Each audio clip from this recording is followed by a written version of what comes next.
Crime et châtiment par Dostoïevski. Partie 5 du livre audio, deuxième partie du roman. Chapitre 1. Il resta couché ainsi très longtemps.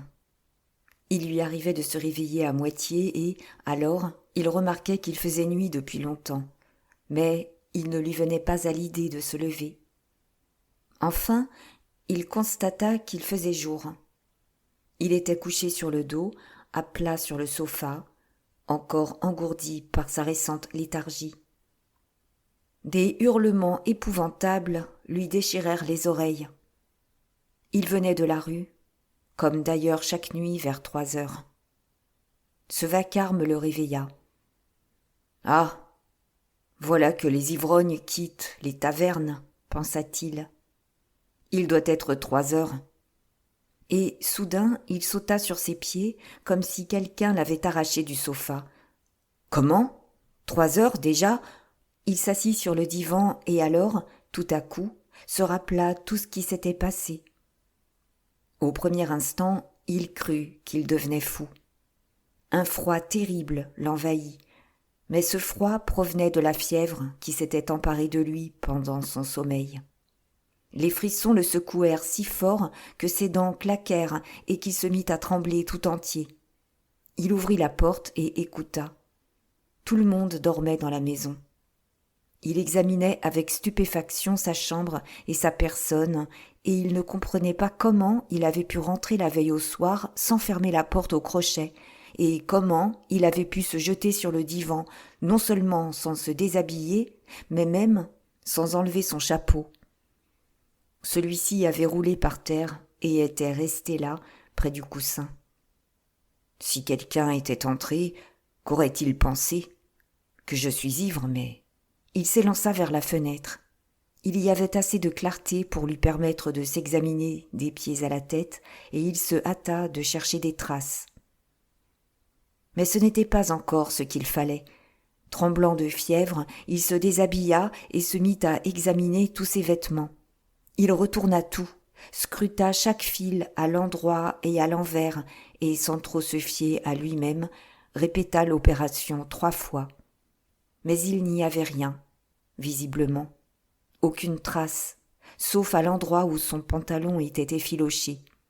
Là, les franges étaient souillées de sang coagulé. Il saisit son grand couteau pliant et trancha ses franges. Il n'y aurait probablement plus rien. Soudain, il se souvient qu'il avait toujours en poche la bourse et les objets qu'il avait extraits du coffret de la vieille. Il n'avait pas pensé, jusqu'ici, à les enlever et à les cacher. Même pas au moment où il examinait ses vêtements. Comment était-ce possible ? Il se hâta de les sortir de ses poches et il les jeta au fur et à mesure sur la table. Quand les poches furent vides, il les retourna pour s'assurer qu'il n'y avait rien laissé, et ensuite il transporta le tout dans un coin. À cet endroit, dans le bas du mur, le papier peint était décollé et déchiré. Il se mit à tasser les objets dans le trou entre le mur et le papier. Tout entra. Tout est hors de vue, et la bourse aussi, pensa-t-il, s'étant relevé et regardant stupidement le coin où la déchirure béait plus que jamais. Tout à coup, il frissonna d'horreur. « Mon Dieu !» murmura-t-il, désespéré. « Qu'ai-je donc ? Est-ce ainsi qu'il fallait faire ? Est-ce ainsi que l'on cache quelque chose ? » Il est vrai, il n'avait pas compté prendre des objets. Il avait pensé qu'il n'y aurait que de l'argent, et pour cette raison, il n'avait pas prévu de cachette. Mais maintenant, pourquoi suis-je content maintenant ? Pensait-il. Est-ce ainsi que l'on cache ? Vraiment, ma raison m'abandonne. Épuisé, il s'assit sur le divan, et tout de suite, des frissons le secouèrent à nouveau.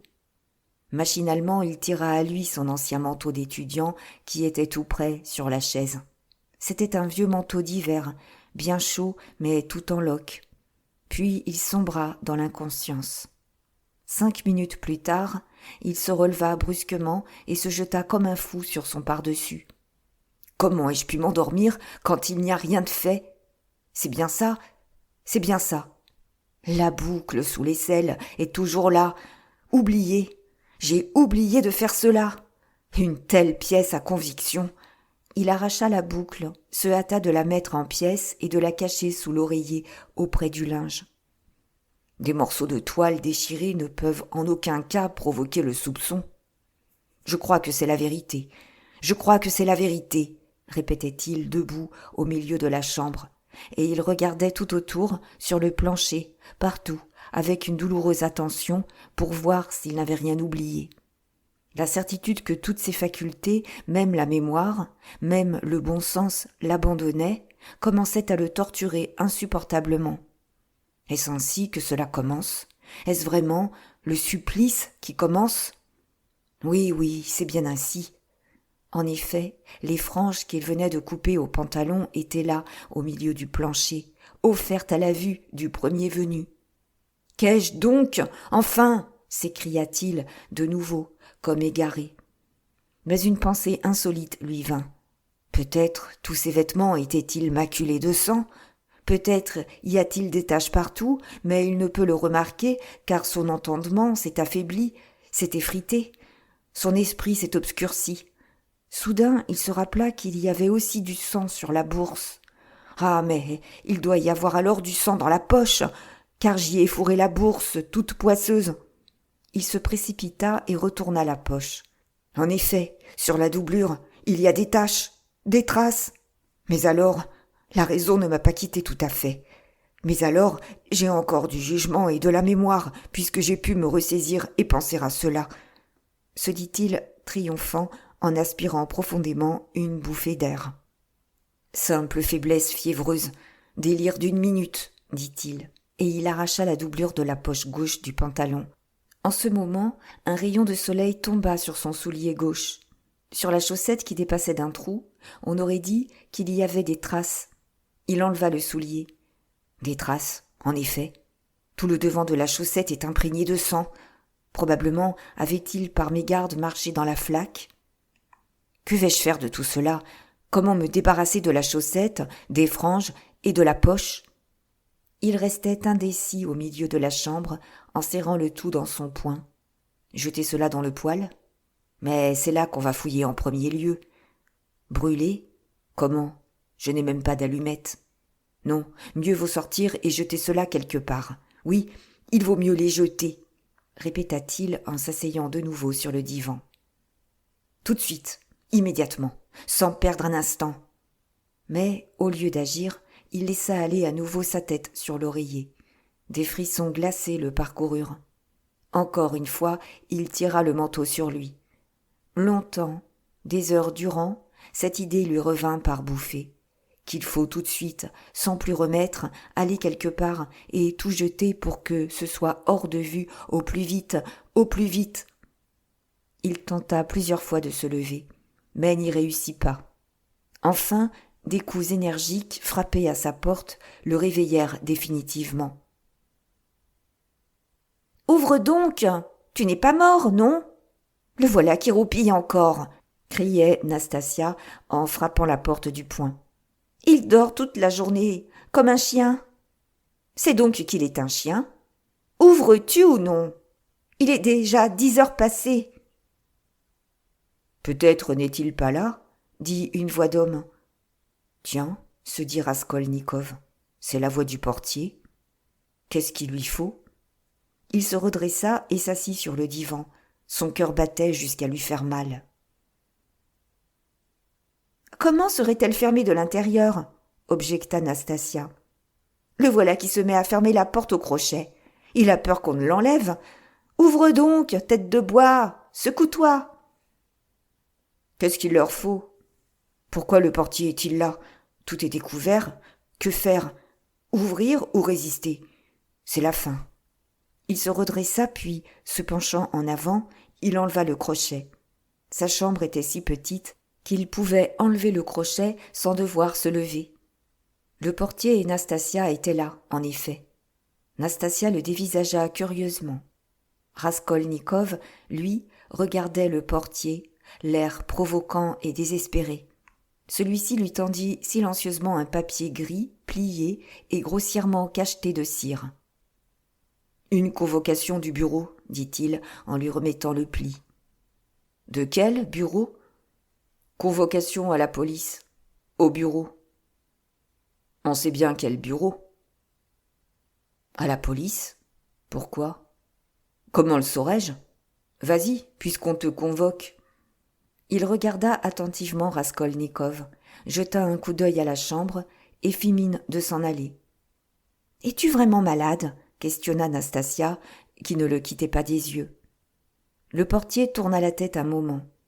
« C'est depuis hier qu'il est enfiévré, » ajouta-t-elle. Raskolnikov ne répondait pas et tenait le pli en main sans l'ouvrir. « Ne te lève pas, alors » continua Nastasia apitoyée, voyant qu'il se soulevait. « Il ne faut pas y aller puisque tu es malade. Ce n'est pas la peine. Qu'as-tu donc en main ?» Il regarda. Il avait dormi en tenant dans sa main droite la frange qu'il avait coupée, la chaussette et les lambeaux de la poche arrachés. Plus tard, en y pensant, il se souvint que, lors de ses demi-réveils fiévreux, il crispait la main sur ses loques et se rendormait ainsi. Le voilà qui ramasse des chiffons maintenant. Et qui dort avec eux comme avec un trésor. Nastasia partit de son rire de névrosée. Raskolnikov fourra les loques sous son manteau d'un geste brusque et regarda fixement la domestique. Quoiqu'il fût peu lucide, il comprit néanmoins que ce n'est pas ainsi qu'on l'aurait traité si l'on avait voulu l'arrêter. Mais la police... « Veux-tu du thé ? » ?»« En veux-tu ? Dis. Je t'en apporte. Il en reste. »« Non, j'y vais tout de suite, » murmura-t-il en se mettant debout. « Tu ne pourras même pas descendre l'escalier. »« J'y vais. »« Comme tu veux. » Elle partit à la suite du portier. Tout de suite, il se jeta vers la fenêtre pour y examiner la chaussette et les franges. Il y a bien les taches, mais elles ne sont pas apparentes. Tout a été sali, a été frotté et a déteint. Quelqu'un de non averti ne peut rien voir. Par conséquent, Nastasia n'a rien dû remarquer de loin. Dieu merci.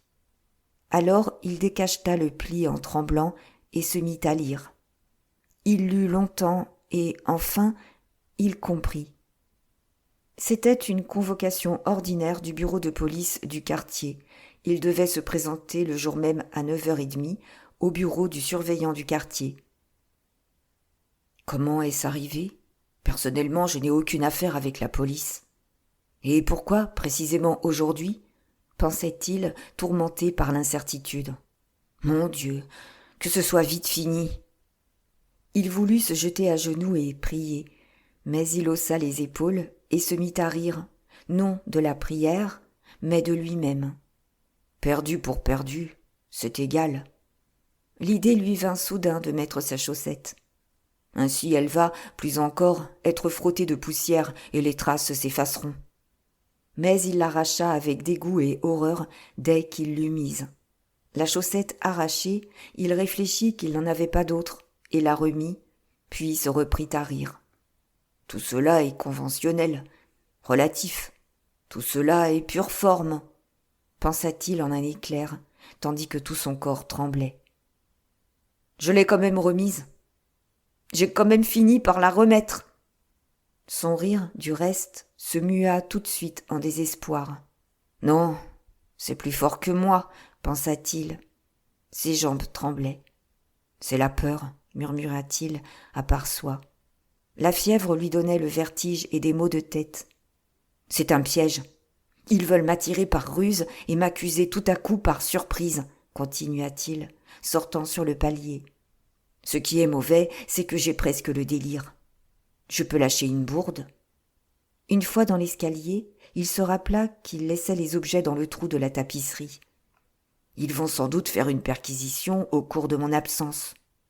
Il s'arrêta, mais un tel désespoir, une telle cynique lassitude, pourrait-on dire, se saisirent de lui qu'il fit un geste exténué de la main et continua à descendre. Pourvu que cela soit vite fini. Dans la rue, la chaleur était toujours étouffante. Pas une goutte de pluie n'était tombée ces derniers jours. Toujours la poussière, les briques, la chaux, toujours la puanteur des boutiques et des cabarets, toujours des ivrognes à chaque pas, des camelots finnois et des fiacres délabrés. Le soleil l'éblouit douloureusement et le vertige le reprit. Sensation habituelle à un homme qui a la fièvre et qui sort sans transition au grand jour. Arrivé au coin de la rue, emprunté hier, il y jeta un regard inquiet et anxieux.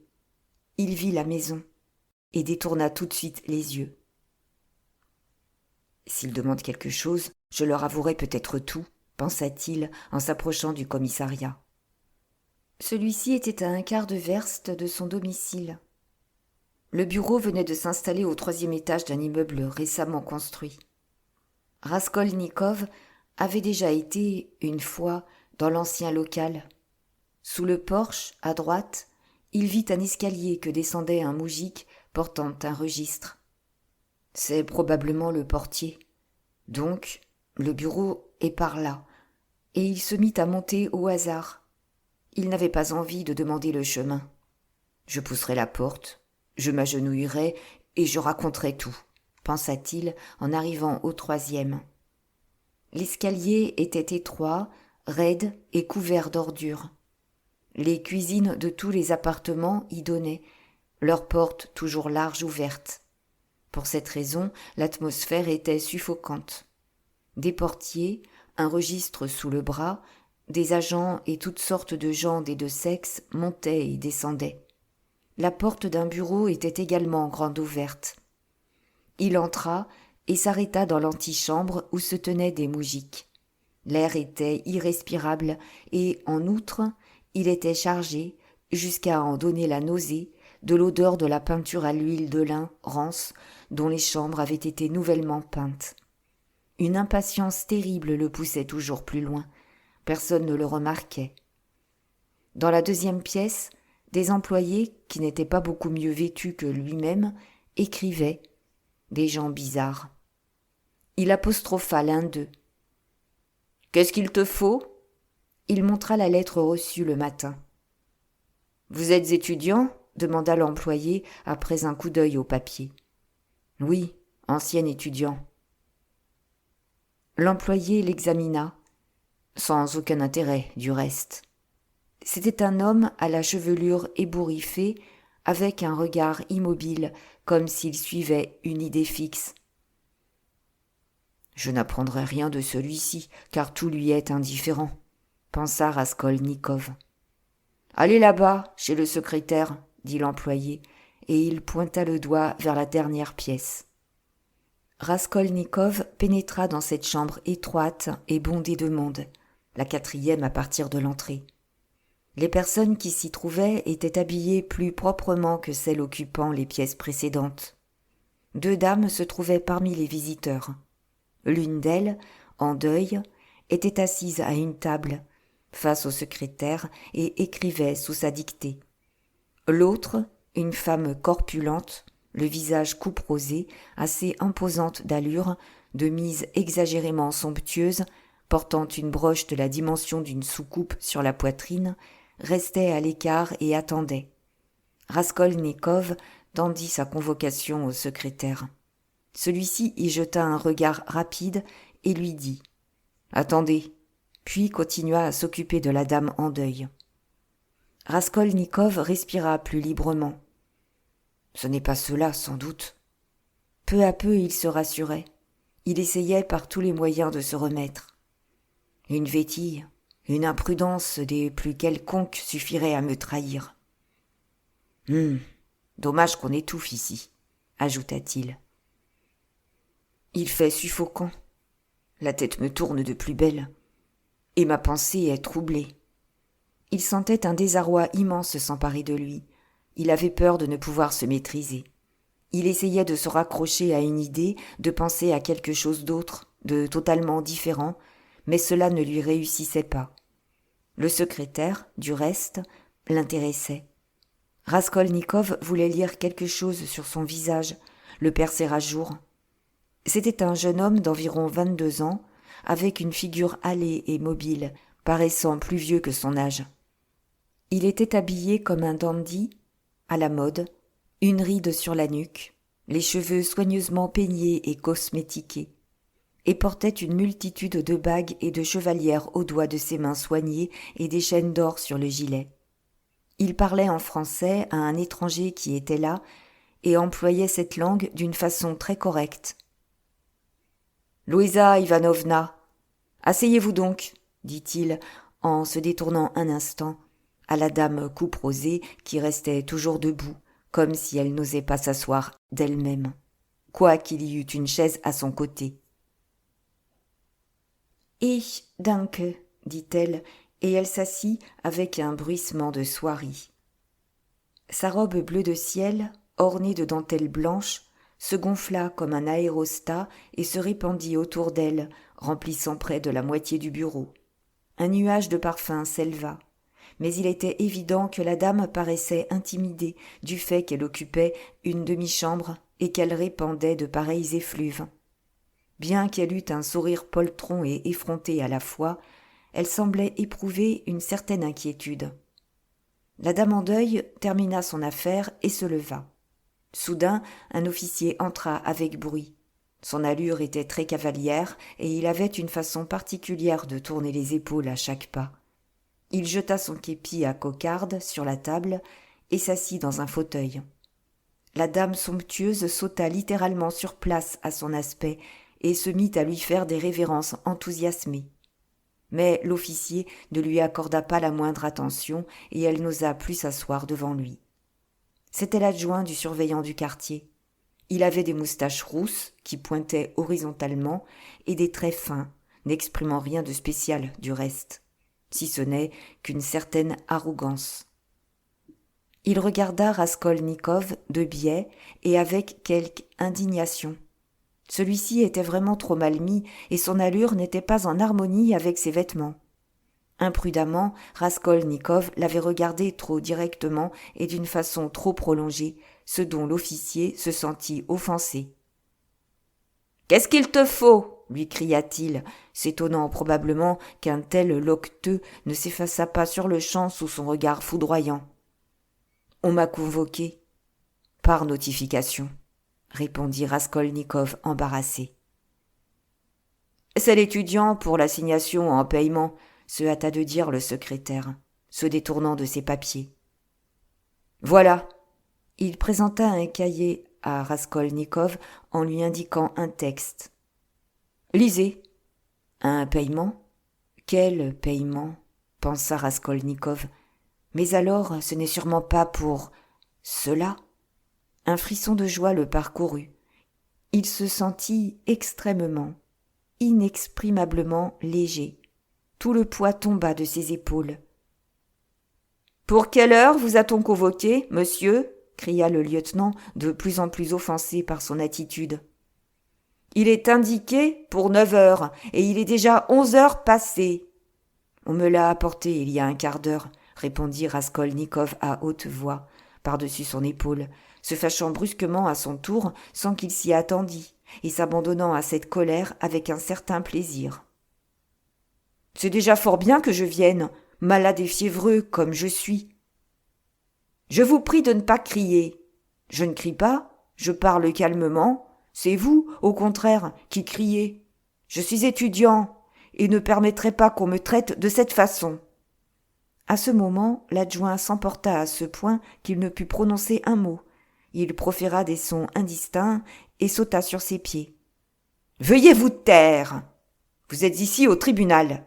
Pas de grossièreté, monsieur. »« Vous êtes également au tribunal, » s'écria Raskolnikov. « De plus, vous criez et fumez. Par conséquent, vous nous manquez de respect à tous. » En disant cela, il éprouva un inexprimable contentement. Le secrétaire les regarda en souriant. L'impétueux lieutenant était visiblement embarrassé. « Ce n'est pas votre affaire, » cria-t-il enfin d'une voix guindée. « Veuillez seulement présenter la déclaration que l'on vous demande. Montrez-lui, Alexandre Grigorievitch. Il y a des plaintes contre vous. Vous ne payez pas. En voilà un phénomène. » Mais Raskolnikov ne l'entendait plus. Il avait avidement saisi le papier et cherchait à comprendre. Il lut 1 fois, 2 fois, mais n'y réussit pas, Qu'est-ce, en somme ? Demanda-t-il au secrétaire. On exige le paiement d'une traite. C'est une assignation en paiement. Vous devez ou bien tout payer avec tous les frais, amendes, etc., ou bien présenter un engagement écrit en indiquant quand vous pourrez payer.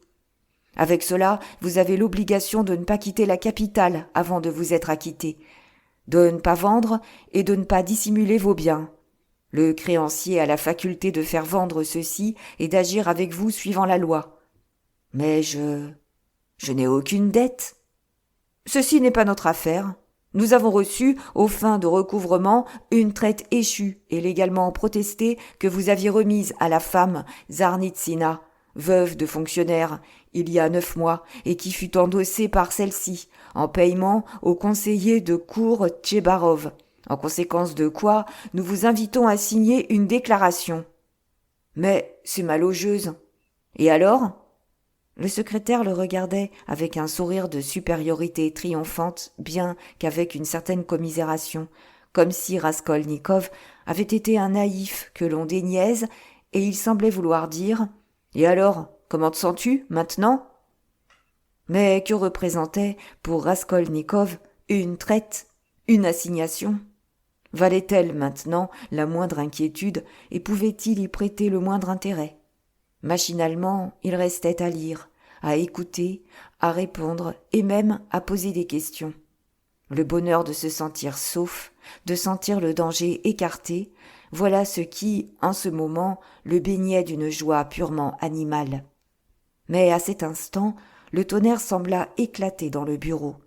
C'était le lieutenant qui, encore tout ébranlé du manque de respect qu'on lui avait témoigné, voulant, par ailleurs, restaurer son prestige, venait de tomber comme la foudre sur la pauvre dame somptueuse, laquelle, dès son entrée, l'avait regardé avec le sourire le plus niais. « Et toi, espèce de coquine !» lui hurla-t-il tout à coup de toutes ses forces. La dame en deuil était partie. « Qu'est-ce qu'il y a eu chez toi la nuit dernière ? Hein ? De nouveau du chahut ? De nouveau un scandale à ameuter tout le quartier ? Encore la bagarre, encore la saulerie. Tu as sans doute envie de tâter de la prison ? Je t'avais déjà dit, je t'avais prévenu 10 fois qu'à la 11e, je ne laisserai plus passer cela ainsi. Et tu recommences, toi, coquine indécrottable. » Le papier était tombé des mains de Raskolnikov et il regardait stupidement la dame somptueuse que l'on malmenait avec si peu de cérémonie. Mais bientôt il comprit de quoi il s'agissait et tout de suite cette histoire lui plut énormément. Il écoutait avec tant de plaisir que l'envie lui vint de rire, rire, rire. Tous ses nerfs frémissaient. « Ilya Petrovitch » commença le secrétaire avec sollicitude. Mais il s'interrompit pour attendre le bon moment, car on ne pouvait songer à arrêter le lieutenant une fois lancé, ce que l'expérience avait souvent démontré. Quant à la dame somptueuse, au début, elle s'était mise à trembler sous l'orage. Mais, chose bizarre, à mesure que les injures s'accumulaient et que les gros mots devenaient plus violents, le sourire qu'elle adressait au lieutenant devenait plus enchanteur. Elle se tortillait sur place, tout en menue révérence, attendant le moment où il y serait enfin permis de placer son mot. Finalement, ce moment arriva. « Aucun prix et aucune bagarre n'a pas été chez moi, monsieur capitaine », se mit-elle à crépiter comme du grésil sur une vitre, dans un russe abattardi d'allemand, mais au demeurant fort alerte. « Et aucun scandale, et il venait des chats saouls, et je tout racontais, monsieur capitaine, et ce n'est pas ma faute. Chez moi, c'est maison honorable, monsieur capitaine, et manière honorable. Monsieur capitaine, et moi-même, je n'ai jamais voulu aucun scandale. Et il venait des chassouls, et après demandait encore 3 bouteilles, et après, un levait les pieds, et jouait avec les pieds avec le piano, et ce n'est pas bien du tout, pour une maison honorable, et il ganse casser le piano, et il y a pas manierne là-dedans, et j'ai dit lui. Et lui prenait le bouteille, et commençait pousser tout le monde dans ce dos. Et alors, je appelle portier Karl, et lui venait, et l'autre rend Karl, et lui cassait un œil chez Karl, et chez Henriette aussi, et 5 fois la choux chez moi battait. Et si indélicat cela est, dans une maison honorable, monsieur capitaine, et j'ai crié. Et lui, la fenêtre sur le fossé ouvrir faisait, et dans la fenêtre, comme un petit cochon hurler commençait. Et c'est honte! Et peut un homme donc dans la fenêtre, dans la rue, comme un petit cochon crier faire? Pfui, pfui, pfui. Et Karl, près de la fenêtre, tirait le par l'habit, et ici, c'est vrai, monsieur capitaine, lui seinen Rock cassé. Et alors il criait que lui 15 roubles amende man payé mousse. Et j'ai moi-même, monsieur capitaine, lui 5 roubles seinen Rock payé, et il était un visiteur pas honorable, monsieur capitaine. Et il toutes sortes de scandales faisait. Je vais, dit-il, sur vous un grand satire drucken lassen. Pas que je peux dans tous journaux sur vous écrire. Un homme de lettres, alors? Oui, monsieur capitaine. Et quel pour un visiteur pas honorable, monsieur capitaine, quand dans une maison honorable. Bon, assez. Je t'avais pourtant prévenu. Ilya Petrovitch, dit le secrétaire discrètement. Le lieutenant lui jeta un regard significatif et le secrétaire lui fit un léger signe de la tête. Pour finir, très honorable Louisa Ivanovna, voici mon dernier mot, et c'est pour la dernière fois, continua le lieutenant. S'il arrive encore un esclandre dans ton honorable maison, je te jure que je te ferai tâter de la cellule. Entends-tu ? Ainsi, le littérateur, l'homme de lettres, a exigé 5 roubles de l'honorable maison, pour la basque de son habit. Les voilà, les hommes de lettres. Et il lança un regard méprisant à Raskolnikov. Il y a 3 jours, dans une auberge, il y eut aussi une histoire. Un autre écrivain avait dîné et ne voulait pas payer. Pour cela, j'écrirai un article satirique pour vous dans la Gazette, avait-il dit au tenancier. Une autre fois, sur un bateau, un plumitif avait gratifié des plus gros mots la respectable famille d'un conseiller civil, sa femme et sa fille. Il n'y a pas longtemps encore, un autre a été botté et jeté hors d'une pâtisserie. Voilà comment ils sont, les hommes de lettres, les littérateurs, les va-nu-pieds.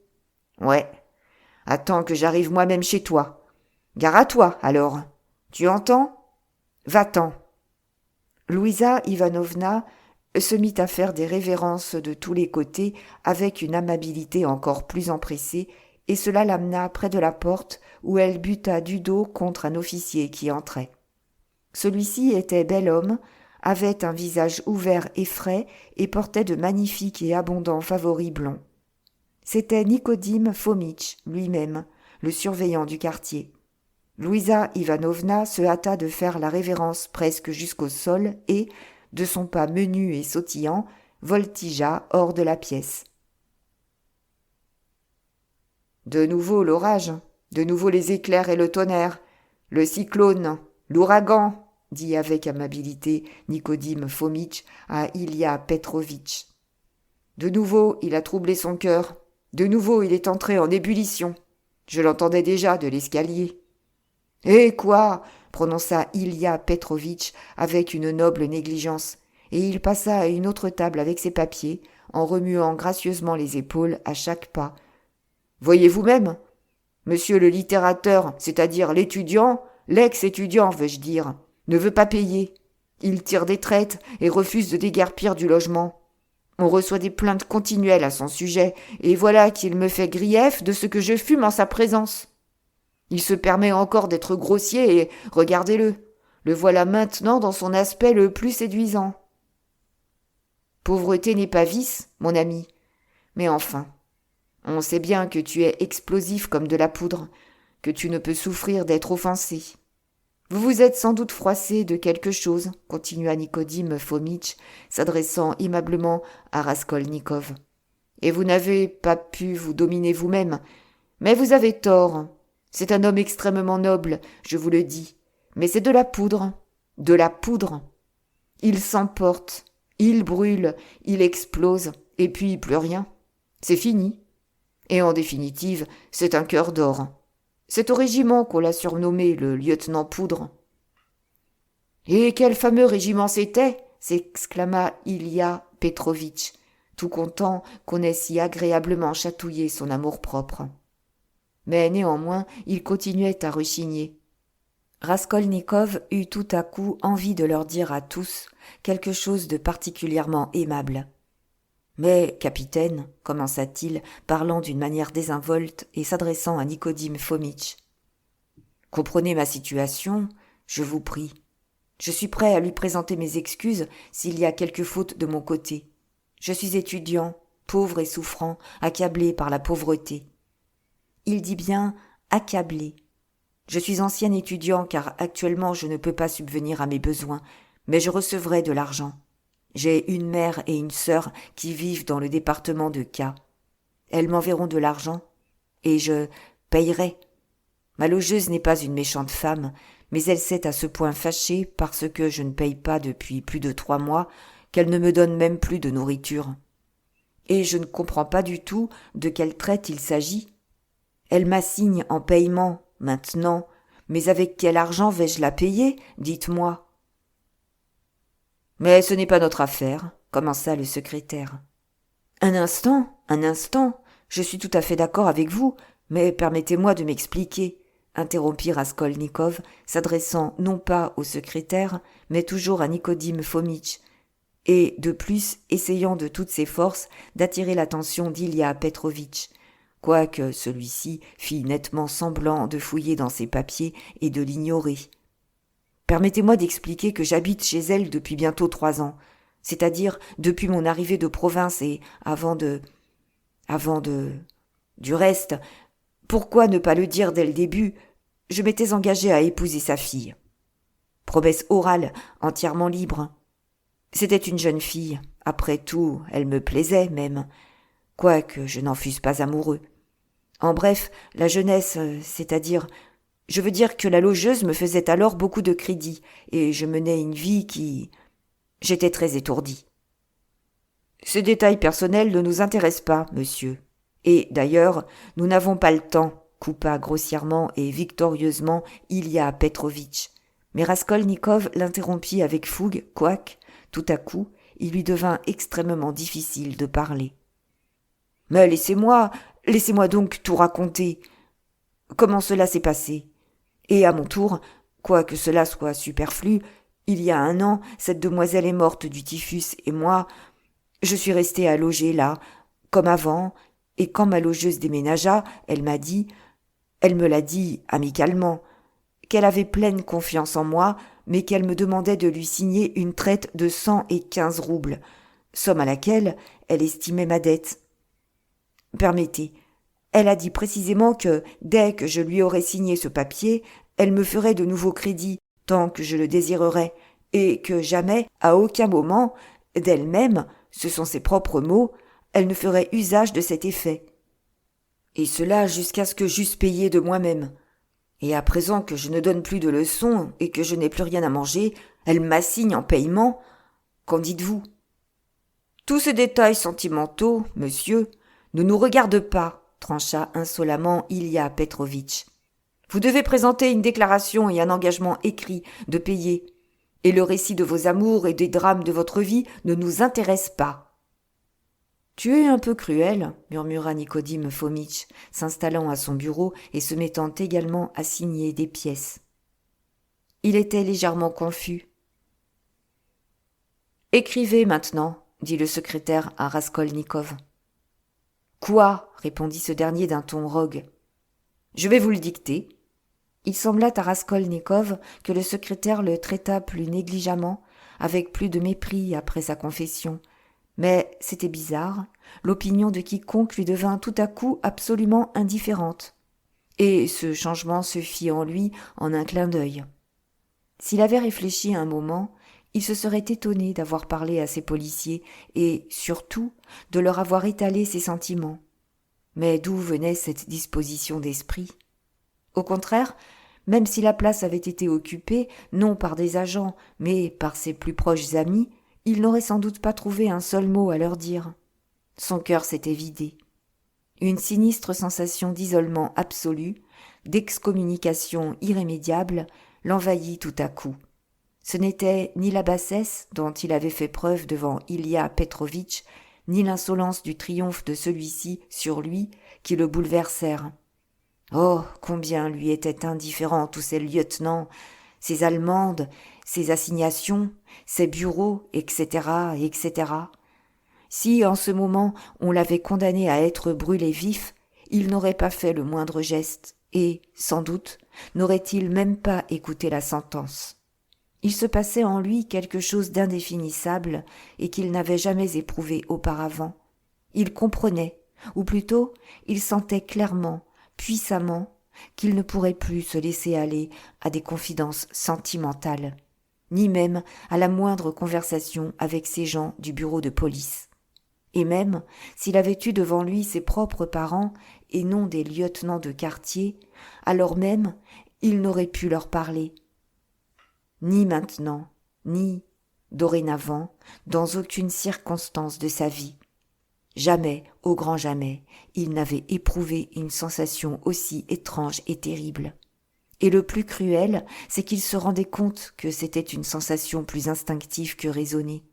C'était une sensation terrifiante, la plus pénible de toutes celles qu'il avait ressenties jusqu'ici.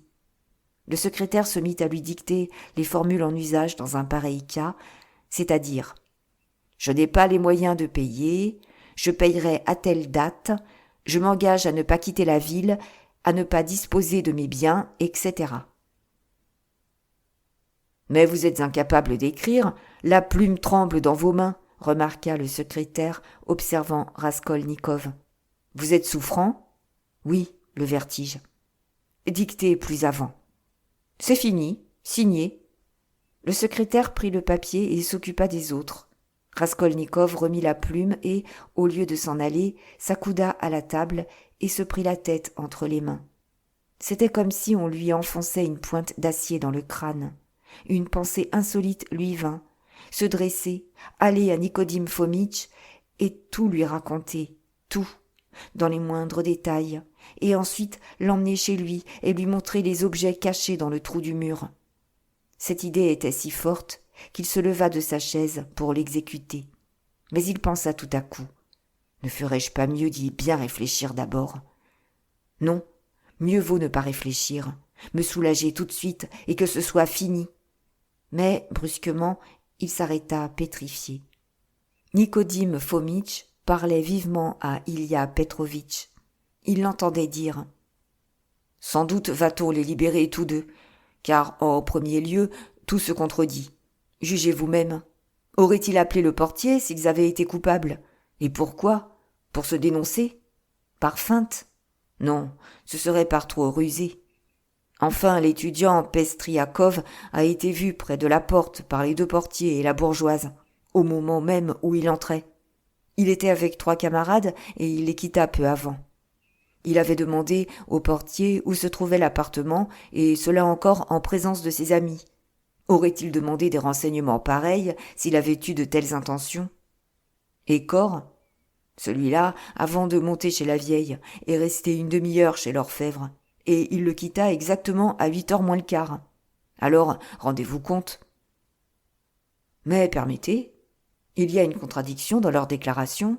Ils certifient qu'ils ont frappé et que la porte était fermée, et lorsqu'ils revinrent avec le portier, 3 minutes plus tard, la porte était ouverte. C'est là le hic.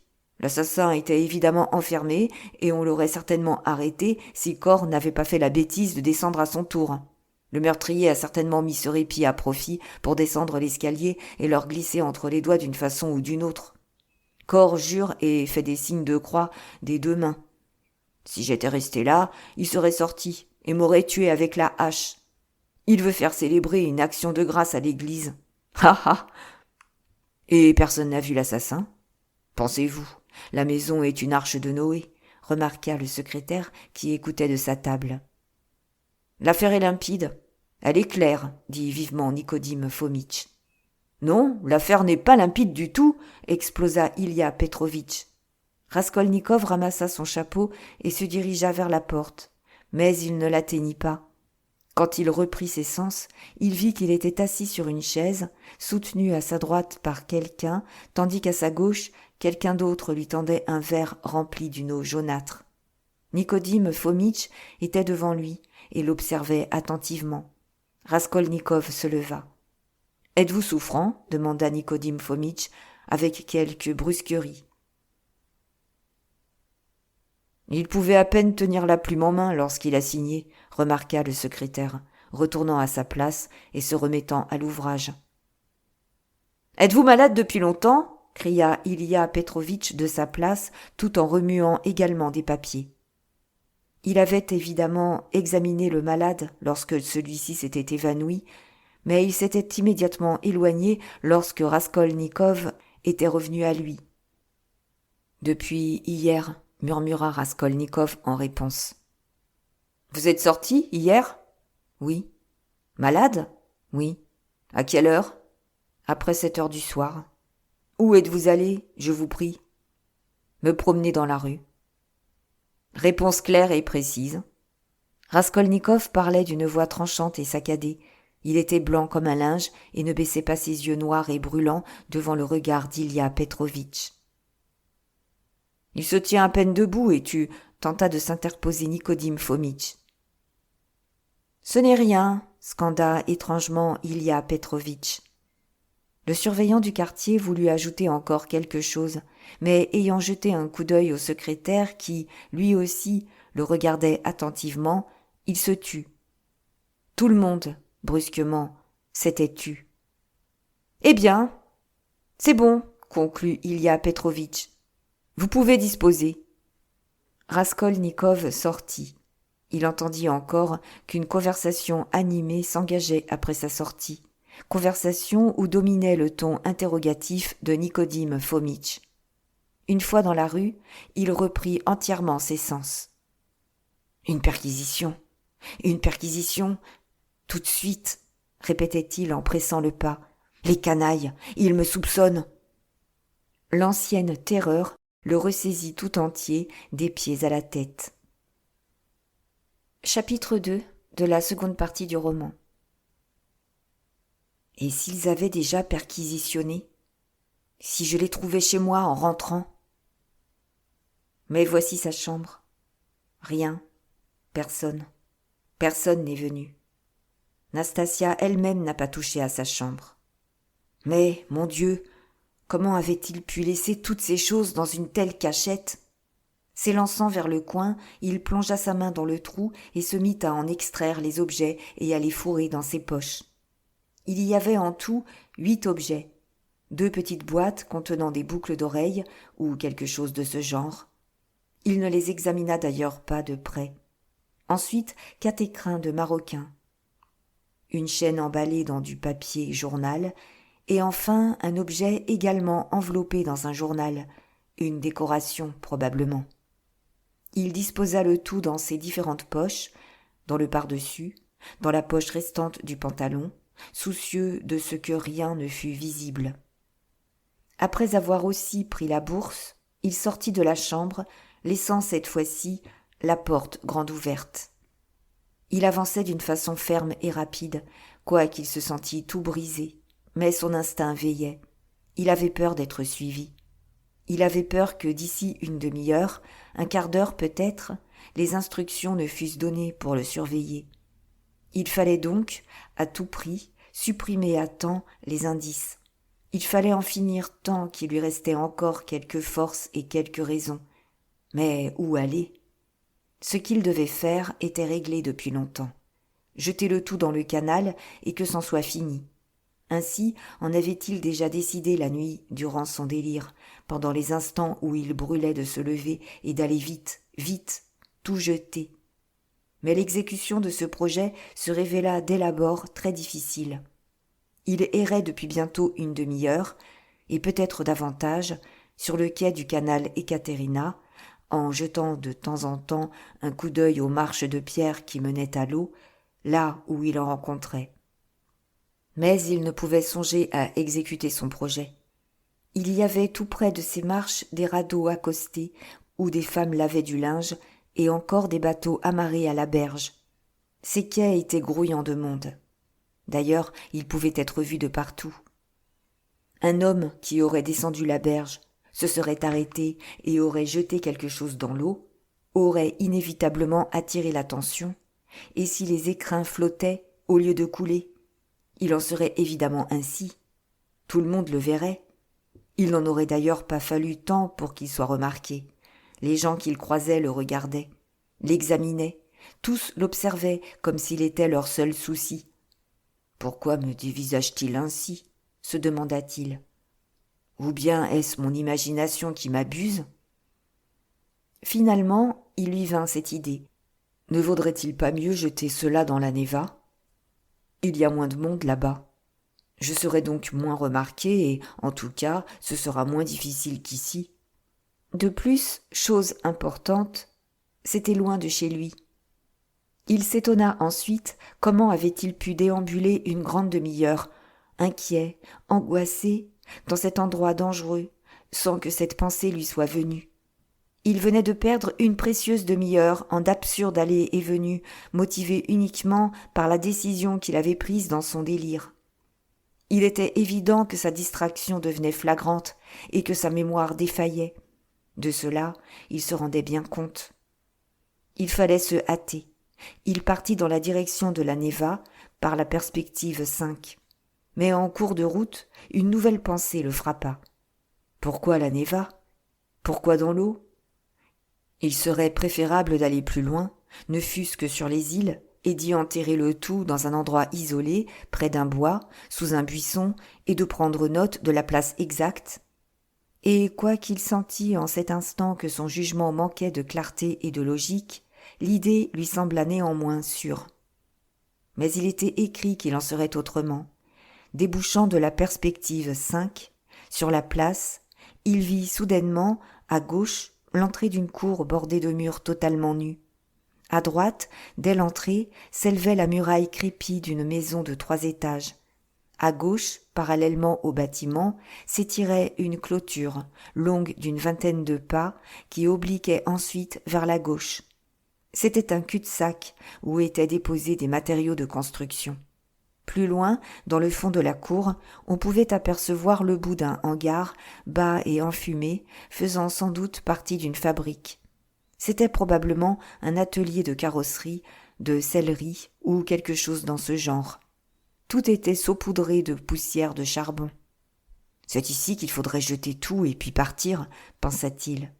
N'apercevant personne, il pénétra dans la cour et vit une gouttière, comme il en existe souvent dans les endroits où il y a beaucoup d'ouvriers, de cochers, etc.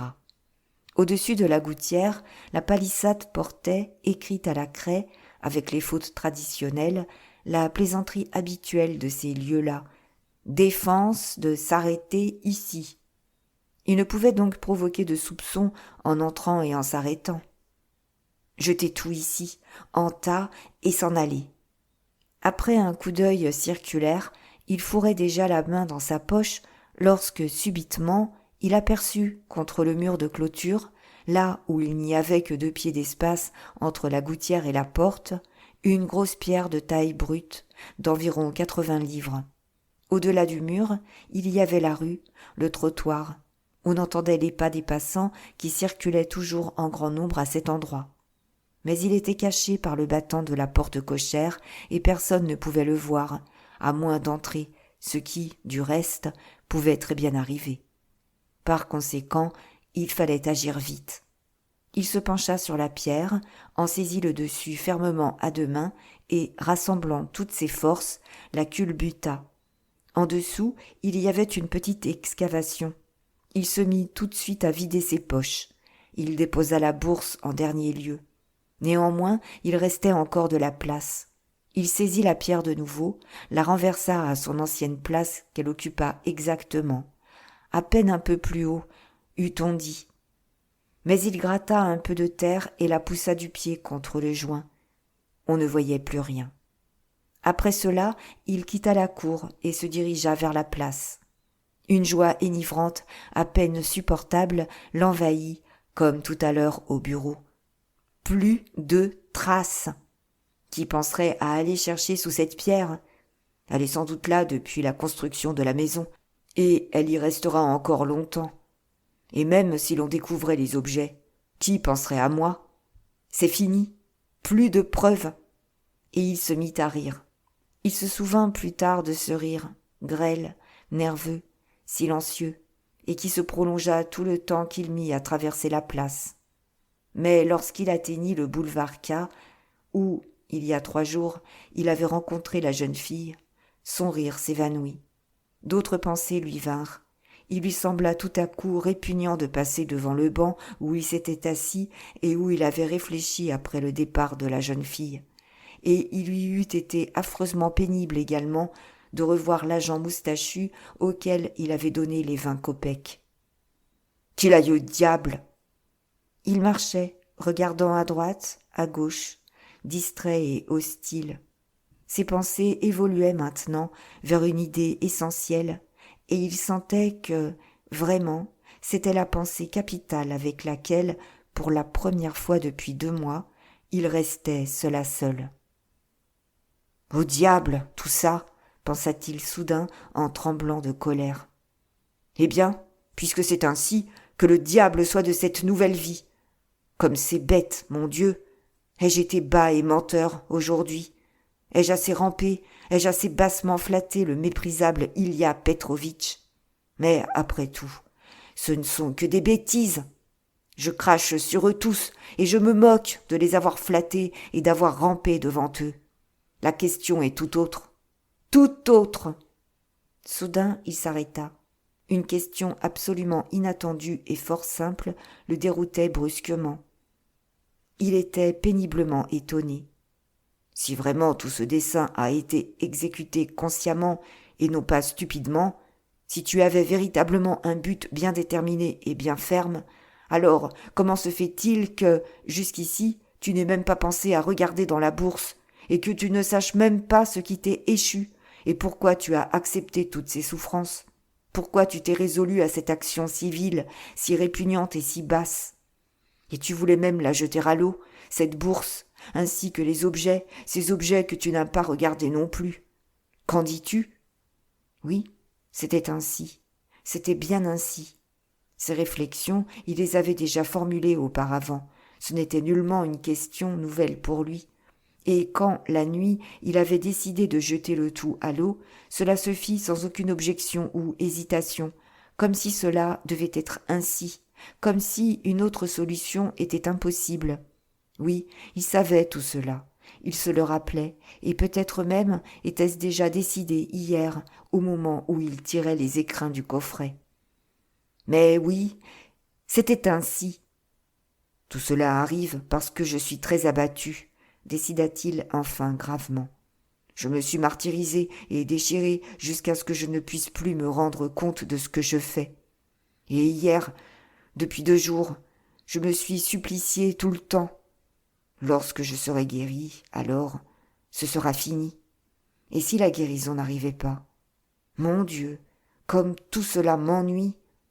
Il marchait sans s'arrêter. Il avait une forte envie de se distraire de ses pensées d'une façon ou d'une autre, mais il ne savait que faire ni quoi entreprendre. Une impression inconnue, irrésistible, l'envahit peu à peu.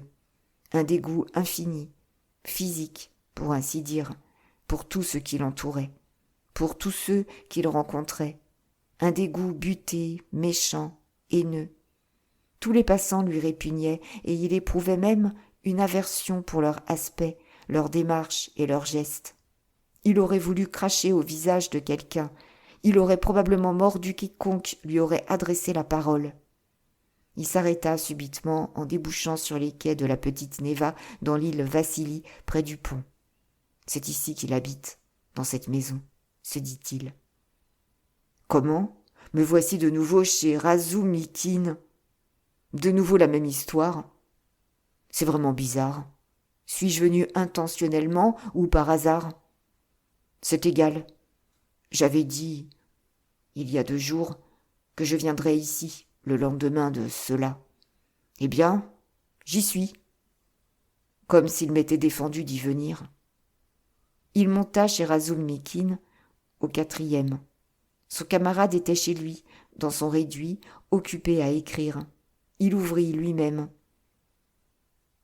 Voilà plus de 4 mois qu'ils ne s'étaient vus. Razumikine portait une robe de chambre en lambeaux et des pantoufles à ses pieds nus. Il n'était ni peigné, ni rasé, ni lavé. Son visage exprima un vif étonnement. « Qu'y a-t-il » s'écria-t-il, examinant son camarade de haut en bas. Ensuite il se tut et sifflota. « Cela va-t-il vraiment si mal ? Mais mon vieux, tu m'as battu » ajouta-t-il en regardant les guenilles de Raskolnikov. « Assieds-toi donc, tu sembles être fatigué. » Et après que Rodia se fut affalée sur un divan turc, encore plus lamentable que le sien, Razumikine discerna soudain que son hôte était malade. « Mais tu es vraiment malade ?» Il voulut tâter le pouls de Raskolnikov, mais celui-ci lui arracha son poignet.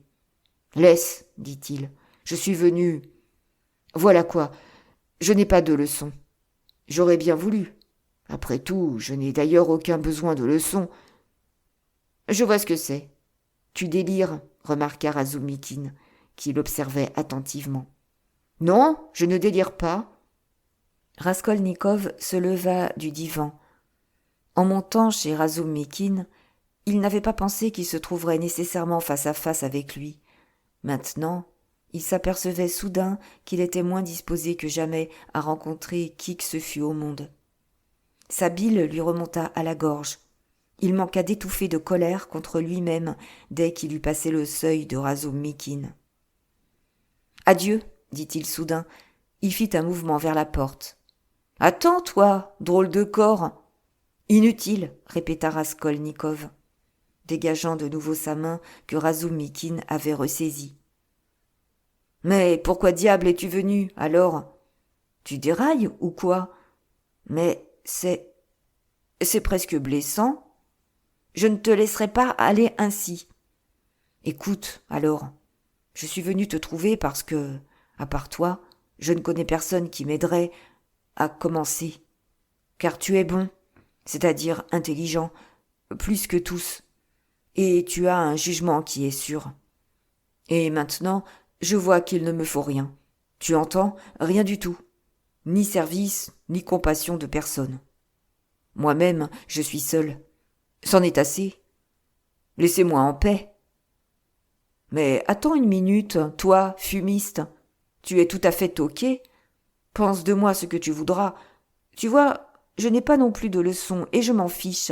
Mais j'ai le libraire Kérouvimov, au marché à la brocante, qui est véritablement une leçon vivante, dans son genre.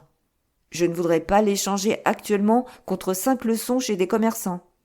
Il te sort de ses éditions et de ses petites brochures de sciences naturelles, et ça se vend comme des petits pains. Le titre seul vaut de l'or. Tu as toujours affirmé que j'étais bête. Mon vieux, il y a plus bête que moi, je te le jure. Il s'est lancé dans le mouvement, il n'y pige rien, et moi, naturellement, je l'encourage. J'ai ici un peu plus de 2 feuilles de texte allemand. D'après moi, c'est de la pure essence de charlatanisme. En un mot, on examine si, oui ou non, la femme est un être humain. Et, bien entendu, on démontre pompeusement qu'elle l'est. Kérouvimov déclare que cela fait partie du problème féminin. Et moi, je traduis. On va diluer ces 2 feuilles et demie jusqu'à en avoir 6, on va ajouter une préface grandiloquente d'une demi-page, et nous lancerons cela à un demi-rouble pièce. Et ça ira. Il me paie 6 roubles par feuille pour la traduction, donc, pour le tout, j'aurai une 15aine de roubles, sur lesquels j'en ai déjà reçu 6 en acompte. Quand ce sera fini, nous aurons à traduire quelque chose sur les baleines. Et puis on a repéré, dans les confessions, je ne sais quels interminables commérages que l'on va aussi traduire. Quelqu'un a dit à Kérouvimov que Rousseau était un Raditchev. Dans son genre. Moi, évidemment, je ne contredis pas, je m'en fiche. Eh bien, veux-tu traduire la 2e feuille de La femme est-elle un être humain ? Si oui, Voici le texte, des plumes et du papier. C'est le libraire qui paye tout. Et puis, prends 3 roubles. Comme j'ai reçu un acompte pour toute la traduction, la première et la deuxième feuille, il te revient donc 3 doubles là-dessus. Et quand tu auras fini, tu recevras encore 3 autres roubles. Surtout, je te prie de ne pas considérer ceci comme un service que je te rends. Au contraire, dès que tu es entré, j'ai vu en quoi tu pouvais m'être utile. Premièrement, je ne suis pas calé en orthographe, et parfois mes connaissances en allemand laissent trop à désirer. Alors j'y mets plus de mon cru que je ne traduis, et je me console à la pensée que cela fait peut-être mieux. Mais après tout, qui sait? Peut-être est-ce pire au contraire. Alors, le prends-tu ? Raskolnikov prit silencieusement le texte allemand, les 3 roubles, et s'enfuit sans mot dire. Razumikine le regarda partir avec étonnement, mais, arrivé au palier, Raskolnikov pivota brusquement, remonta chez son camarade, déposa sur la table le texte et les 3 roubles, et, toujours sans mot dire, s'en alla. « Mais, mon vieux, tu as la fièvre » explosa pour finir Razumikine. « Pourquoi joues-tu cette comédie ? Tu m'as même trompé, moi. Pourquoi es-tu venu, après tout, animal ?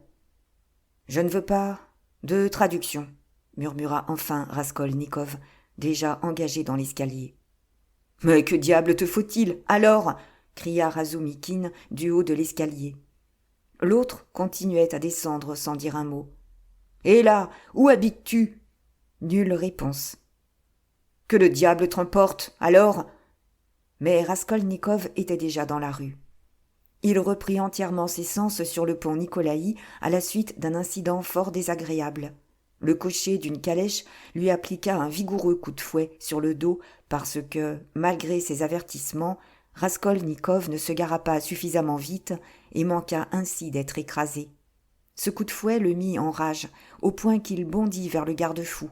Dieu sait pourquoi il marchait au milieu de la chaussée, et se mit à grincer et à claquer haineusement des dents. Autour de lui, des gens s'esclaffaient. « C'est gagné ? Un filou, probablement. Pour sûr, il veut se faire passer pour un ivrogne.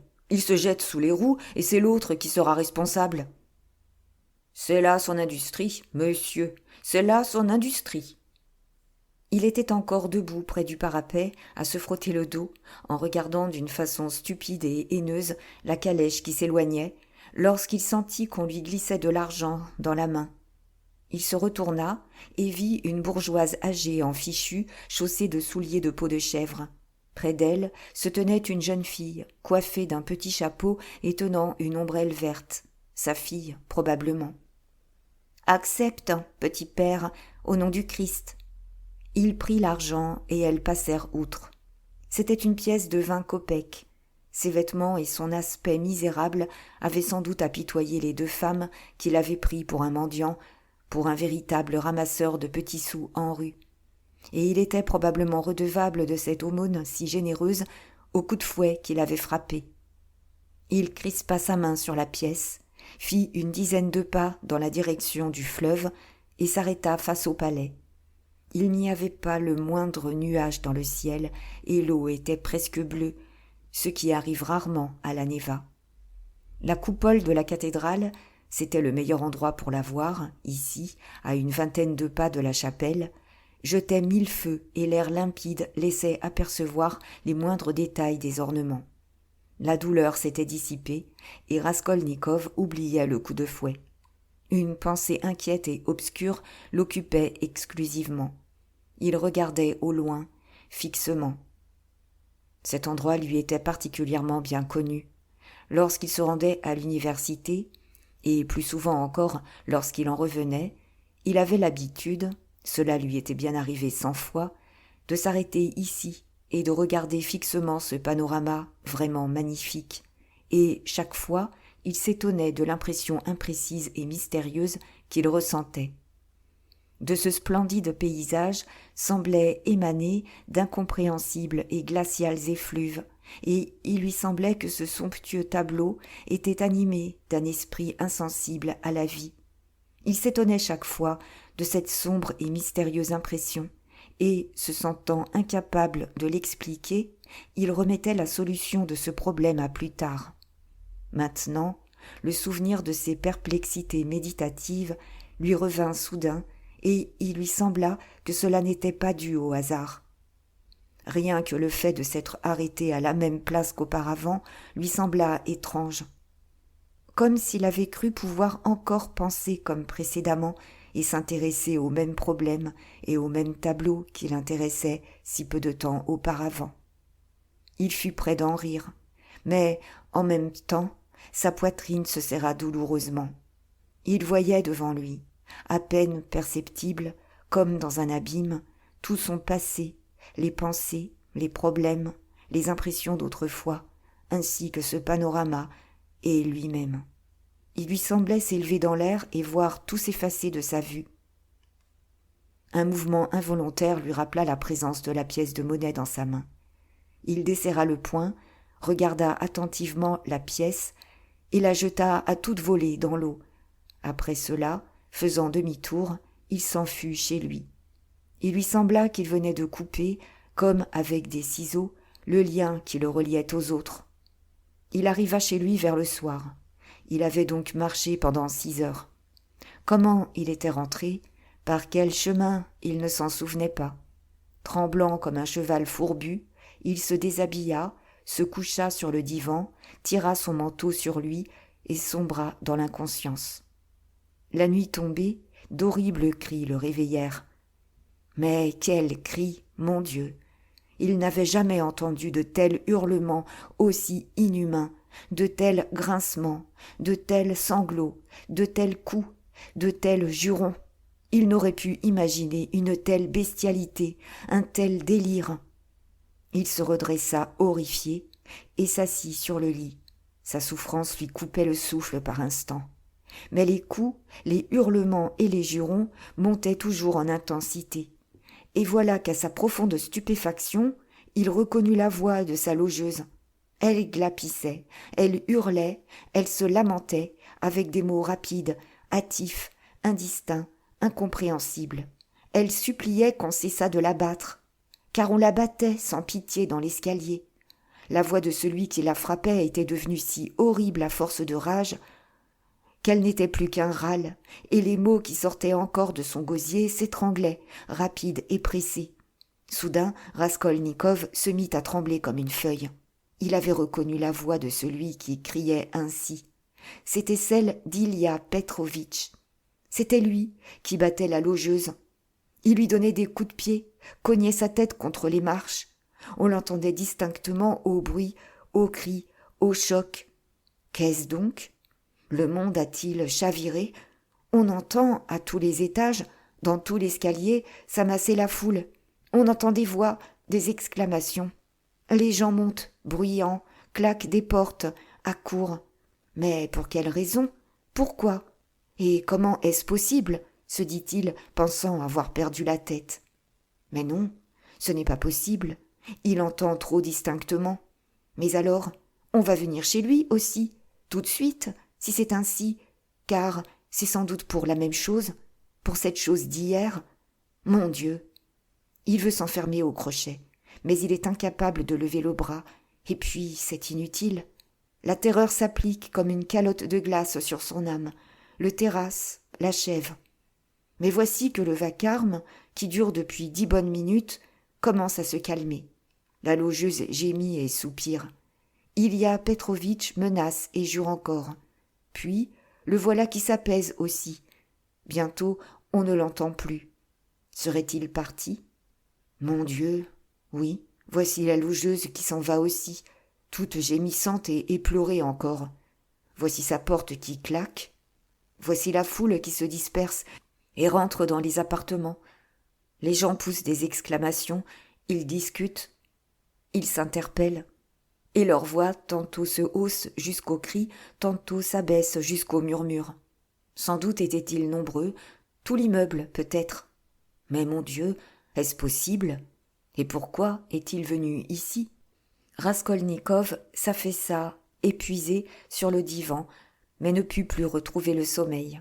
Il resta ainsi une demi-heure, possédé d'une souffrance et d'une terreur plus violentes que toutes celles qu'il avait éprouvées jusqu'ici. Tout à coup, la lumière inonda sa chambre. Nastasia y entra, portant une bougie et une assiette de soupe. L'ayant regardé attentivement et voyant qu'il ne dormait pas, elle place la bougie sur la table ainsi que ce qu'elle avait apporté: l'assiette, la cuillère, le pain et le sel. « Tu n'as pas mangé depuis hier, sans doute.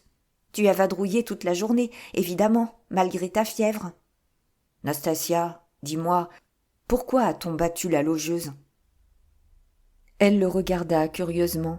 « Qui a battu la logeuse ?»« Maintenant, il y a une demi-heure. Il y a Petrovitch, l'adjoint du surveillant, sur l'escalier. Pourquoi l'a-t-il battu? Et pourquoi est-il venu ?» Nastasia l'examina longtemps, silencieuse et les sourcils froncés. Cet examen devint vite désagréable à Raskolnikov et finit même par l'effrayer. « Nastasia, pourquoi ne dis-tu rien ?» demanda-t-il enfin timidement et d'une voix faible. « C'est le sang, » répondit-elle enfin doucement, comme se parlant à elle-même. « Le sang? Quel sang ?» murmura-t-il, devenant livide et se reculant vers le mur. Nastasia continuait à le regarder silencieusement. « Personne n'a battu la logeuse, » prononça-t-elle d'une voix sévère et décidée. Il la regarda, osant à peine respirer. « Je l'ai bien entendu. J'étais éveillé. J'étais assis, » murmura-t-il encore plus timidement. « J'ai écouté longtemps. L'adjoint du surveillant est venu. Tout le monde a couru sur l'escalier, de tous les appartements. »« Il ne s'est rien passé. C'est le sang qui crie en toi.